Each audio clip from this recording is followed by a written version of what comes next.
Hi, I'm Sarah from The Upcoming. A pleasure to have you here with us in London to launch the second season of this amazing show. Maybe for people who don't know, where can we find you guys at the beginning of season 2? I mean, the stakes couldn't be higher, I suppose. Let us know a little bit about it. Yeah, I mean, we pick up where we left off, to be honest. The first series ends after George has given Sarah the serum so that she understands, so that she can. We end in a 3-week time loop that keeps on repeating. But people who aren't involved in the Lazarus project or haven't taken the serum are none the wiser. So George brings her into the knowledge, and it also figures out how to stop Shiv from bleeding out after shooting him again. So we pick up maybe 2 seconds after that.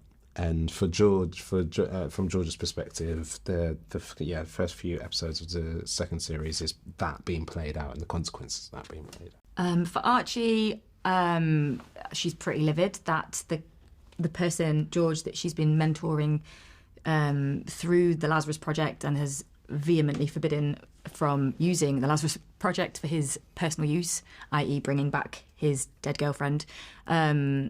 She feels utterly betrayed and angry. And I think in a way it starts to make her question her own choices. But all beefs are off the table because at the beginning of season 2, we've all got to get our heads together and stop the world from ending because we're stuck in an infinite 3-week time loop.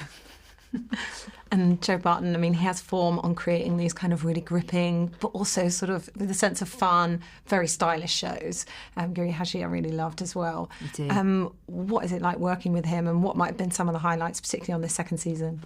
I love Joe's sense of humour, and I feel like season 2, that ratchets up a bit more. We get a bit more of his sort of trademark comedy, and there's some new characters that I think really bring that out.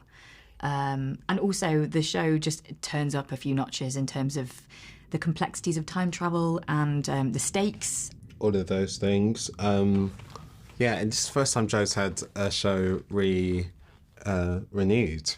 so it was very exciting for him as well. We took that very personally. Yeah, but he was also like, I'm in unknown territory here. So, we were all kind of on the journey together. He's an amazing talent and is already, making some of the most exciting work on British television, British and international television, really. It was just fantastic to see him flexing his muscles and expanding his imagination to see where we could take these characters and this concept. And was there a favourite moment on set, or a scene that was particularly hard to pull off? There was a fun scene in terms of we had to simulate a plane crash. I think I can say that.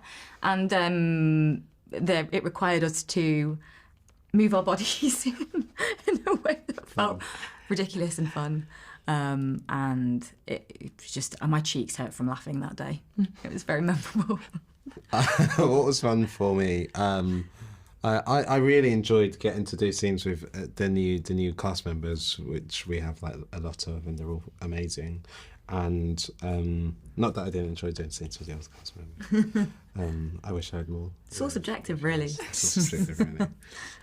But yeah, I enjoyed shooting the last scene as well.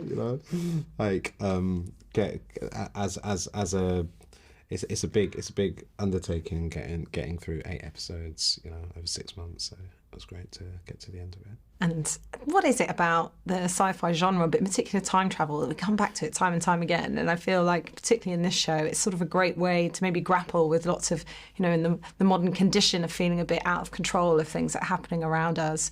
And also this idea of, the collective good versus, what's good for your personal life. What do you think some of the sort of philosophical issues maybe the show throws up and can help us think about things that are happening in our own lives? Number one, we're all control freaks, really, aren't we? George is desperately trying to have control over his own destiny, over his partner, over his relationship, over his job. He's trying to be in control of everything, and the more he tries to control things, kind of worse it gets. So there's a lesson there about what to do when you're given that level of responsibility and power. Should you be doing everything you can to make sure it goes exactly the way you want it, or should you actually release it and see what fate and chaos will bring? God, that basically. in a digital world, I think we can undo things a lot on social media. You can say things, take them back. I feel like it really plays into the responsibility and fate. And I think sometimes time travel shows can be the perfect Trojan horse to ask bigger questions about morality and, the human need for control. And I think this show does that in spades with lots of levity. Thank you so much for sharing all that with me, and can't Thank wait you for so everyone else much. to get Thank to you season so 2 of the much. Lazarus Project. Thanks so much. Thank you.